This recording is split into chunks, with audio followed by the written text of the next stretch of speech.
요즘 제가 샴푸바 제품을 준비하는 과정을 슈폼 영상으로 올려보고 있어요. 이 영상들을 통해서 저를 처음 보시는 분들이 많을 거라고 생각해서 방송국에서 편성 PD로 일했었고 퇴사 후 비누 공방을 운영하다가 지금 샴푸바 브랜드를 준비하고 있다는 걸 영상 서두에 자주 넣었었거든요. 그런데 한 영상에 방송국 PD는 왜 들어가 있는지 이런 댓글이 달렸어요. 방송과 화장품 이 분야가 정말 다르기 때문에 충분히 그런 생각을 하실 수 있겠다 싶었어요. 그래서 오늘은 제가 어떻게 방송 쪽 일을 하다가 샴푸바 브랜드를 준비하게 됐는지 그 이야기를 좀 말씀드리고 싶어요. 저는 무한도전을 보고 자란 세대고요. 예능 프로그램을 만드는 제작 PD가 꿈이었어요. 대학생 때부터 방송국 입사 준비를 했지만 쉽지 않더라고요. 지금도 들어가기 되게 어렵지만 방송국 시험은 정말 문이 좁았고 서류 통과도 진짜 어려운 그런 시험이었어요. 같이 준비하던 친구들은 이제 하나둘씩 합격 소식이 들리는데 저는 이제 몇 번의 탈락을 겪은 후 점점 이제 불안해지기 시작하더라고요. 그래서 약간 방향을 좀 틀기 시작했어요. 제작 PD가 아니라 콘텐츠 기획, 유통 이런 직무로도 지원을 하기 시작했고요. 그래서 한 케이블 방송국의 콘텐츠 편성 기획팀에 입사를 하게 됐습니다. 제가 주로 했던 일들이 시청률 보고 분석 이런 업무가 대부분이었어요. 편성표나 채널 라인업을 짜는 업무를 하기도 했지만 보고서, 문서 작업 이런 위주의 일 속에서 되게 무력한 마음이 커져갔어요. 뭔가 이게 아닌데 하는 생각들이 자꾸 들면서 애초에 원했던 그런 내 이름을 걸고 만드는 일을 하고 싶다는 갈증도 계속 쌓여갔던 것 같아요. 그때쯤 제가 잘 쓰고 있던 비누 제조하는 걸 배우러 다니기 시작했어요. 좀 생뚱맞지만 그때는 제가 직접 만드는 일이 진짜 간절했던 것 같아요. 특히 비누는 한 번 쓰고 없어지는 게 아니라 매일 쓰고 만지는 그런 물건이잖아요. 그렇게 과정이 이어지는 게 참 좋았던 것 같아요. 그래서 여러 전문가 과정도 듣고 자격증 같은 것도 따면서 비누 화장품에 대해서 계속 배웠고요. 출산을 하고 퇴사를 하게 됐습니다. 그 이후에 비누 공방과 비누 브랜드를 작게 시작하게 됐고요. 그러다가 제가 비누 공방을 운영하면서 인연이 생긴 제조사가 있어요. 그 제조사에서 만드신 샴푸바 DIY 키트를 제가 위탁 판매를 했는데요. 그때가 한창 코로나 시국이었어요. 비대면 수업이 막 많았던 때라 감사하게도 단체 주문도 되게 많았고 제가 출강도 나갔었고 개별적으로도 판매를 했었는데요. 성분도 좋게 잘 만들어주신 제품이어서 제가 판매했던 네이버 스토어에서도 5점 만점에 4.7점 이런 좋은 평점을 받았거든요. 그래서 전반적으로는 좋은 제품이었지만 평점을 낮게 주신 아쉬워하시는 분들께 저는 관심이 왠지 가더라고요. 왜 이분들은 불만족하실까? 이유가 뭘까? 이런 생각들을 계속 했던 것 같아요. 그래서 제가 판매했던 제품의 리뷰도 그렇고 다른 샴푸바 제품들도 정말 리뷰도 많이 보면서 제조사가 다른 제품들은 거의 많이 써보고 그런 시간을 보냈어요. 또 제가 수업을 할 때도 샴푸바를 써보셨다는 분들께 어떠셨는지, 만족하시는지, 어떤 불편한 점이 있으신지 이런 걸 꼭 물어봤었어요. 대부분 많이 만족하셨는데 만족하지 못한다고 말씀하신 이유가 일단 제품 자체의 내구성에 대한 문제였어요. 좀 물러진다, 물렁하다, 그래서 불편하다 이런 얘기를 좀 많이 하셨고요. 그리고 사용감에서는 크게 모발, 두피, 향 이렇게 세 가지로 나눌 수 있을 것 같은데요. 모발 부분에서 아쉬워하는 분들은 좀 뻣뻣하다 이런 얘기를 하시는 분들이 계셨고 그리고 어떤 분들은 샴푸바 쓰면서 간지러움이 눈에 띄게 좋아졌다 이런 분이 계시는 반면 또 오히려 간지럽다, 트러블이 난다 이런 분들도 계시고요. 그리고 향 같은 경우도 향이 좋다는 분들도 계시는 반면 너무 강하다, 향이 취향이 안 맞다 이런 분들도 계시고요. 왜 이렇게 어떤 분들은 좀 다른 평가를 하실까 생각해 봤을 때 샴푸바가 제로 웨이스트, 클린 뷰티 이런 바람을 타고 막 인기를 끌기 시작했잖아요. 그래서 좀 성분 자체도 미니멀하게 나온 그런 제품들이 많았어요. 그러다 보니까 조금 뻣뻣하다든지 사용감이 아쉬운 제품도 좀 있었고요. 세정력 위주의 좀 심플한 그런 제품들이 많다 보니까 두피가 민감한 분들에는 두피 장벽이나 진정을 위한 성분이 좀 부족하기도 하고 이런 아쉬운 점이 좀 있었던 것 같아요. 그리고 제조사에 따라서 제품이 좀 무르거나 부서지기도 하고 이렇게 좀 내구성에 차이가 있는 경우도 있었고요. 그래서 이걸 어떻게 하면 좀 잘 만들 수 있을까? 이런 좀 제품력에 대한 생각과 함께 똑같은 걸 써도 좀 민감하게 반응할 수 있는 분들, 좀 더 세심하게 제품 선택을 해야 하는 민감성 피부인 분들께 관심을 갖게 됐어요. 샴푸바를 쓰시는 분들은 좋은 성분을 위해서 쓰시는 분들도 계시지만 환경을 위해서 쓰시는 분들이 많으시거든요. 그런데 이런 분들이 제품력에 만족을 못하셔서 또는 약간 민감한 피부이셔서 샴푸바에 만족을 못하고 결국 다시 원래대로 어쩔 수 없이 액상 샴푸를 쓰시던 때로 돌아간다면 참 아쉽다, 안타깝다 이런 생각이 들더라고요. 그리고 제가 아이를 낳으면서 저희 아이와도 같이 쓸 수 있는 저자극 제품에 점점 또 관심이 생기기 시작했고요. 저희 남편이 정말 민감성 지성 두피예요. 그리고 저도 무난한 피부라고 생각했지만 화장품 사용으로 인해서 소위 말하는 피부가 뒤집어지는 그런 피부염을 겪게 되면서 누구나 민감성 피부가 될 수 있다는 사실도 알게 됐고요. 샴푸나 세정제에 따라서 차이를 보이는 걸 확실히 알게 됐어요. 실제로 민감성 피부는 학계에 보고된 거는 한 40% 정도라고 하는데요. 내가 민감성 피부다라고 생각하는 비율은 한 70% 정도로 더 높다고 해요. 나도 언제든지 민감성 피부가 될 수도 있고 내가 그렇지 않더라도 우리 가족이 그럴 수도 있고 생각보다 민감성 피부와 관련되신 분들이 사실 되게 많은 거죠. 이걸 좀 개선할 수 있는, 도움을 줄 수 있는 샴푸바, 클렌징 바가 있어서 좀 그런 분들에게 권할 수 있으면 좋겠다라는 생각이 들더라고요. 좀 단단하고 무르지 않은 좀 내구성은 기본이고 무난할 정도의 부드러움을 갖추는 게 저는 샴푸바의 기본 스펙이라고 생각했어요. 여기에 민감성 피부에게 자극이 될 수 있는 성분은 배제하고 반대로 민감성 피부에게 도움을 줄 수 있는 그런 성분을 넣은 샴푸바를 만들고 싶다. 이런 좀 막연한 꿈을 갖게 됐어요. 그 홍진경님 채널에 제가 좋아하는 최하정님의 집을 공개하는 영상이 있는데요. 그 영상을 보시면 이런 말이 나와요. A를 원하는데 대체품인 B를 사게 되면 결국 후회하고 다시 A를 사게 된다.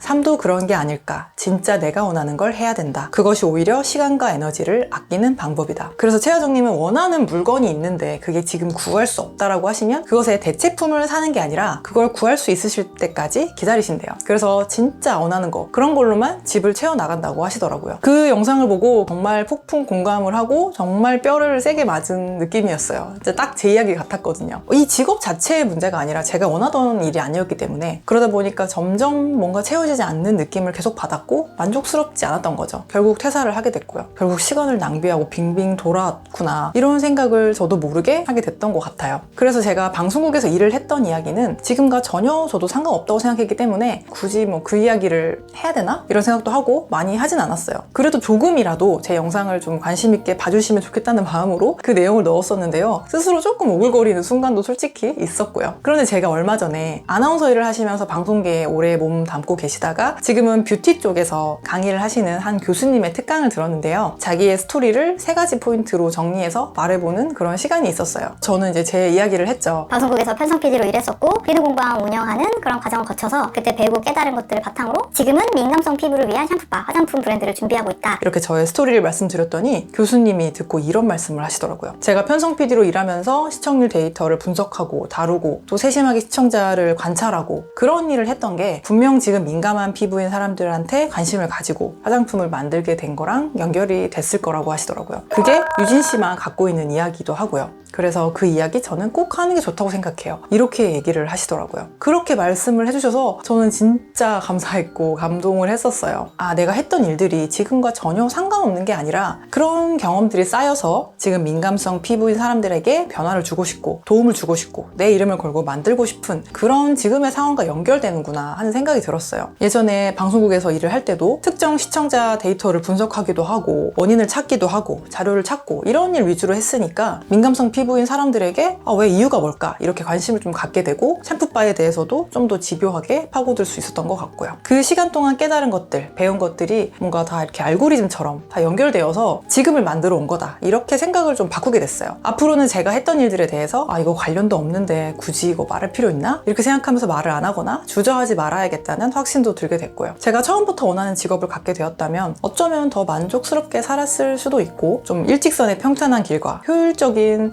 선택을 하면서 살아왔을 수도 있겠죠. 하지만 이렇게 돌이켜보니까 버려진 시간은 없다라는 생각이 들더라고요. 그런 경험이 쌓이고 연결되면서 지금 샴푸바 브랜드를 만들고 있는 또 저의 모습이 있는 것 같고요. 작년부터 뷰티 관련 공모전에 이 내용으로 지원을 하기도 했고 정부 지원 사업에 지원을 하기도 했어요. 그러다가 올해 여름에 우연한 기회로 한 제조사와 논의를 하다가 지금은 진짜 제품을 만들어 보려고 샘플 테스트 과정을 거치고 있습니다. 상반기를 목표로 준비를 하고 있는데요. 다음 영상에서부터 브랜드를 기획하고 제품을 만들어가는 과정을 하나씩 보여드리려고 해요. 이 더보기란을 봐주시면 샴푸바 출시 알림 서비스도 받아보실 수 있도록 준비를 했으니까요. 많은 관심 가져주시면 좋겠습니다. 저는 다음 영상으로 돌아올게요. 감사합니다. 채꿈이었습니다.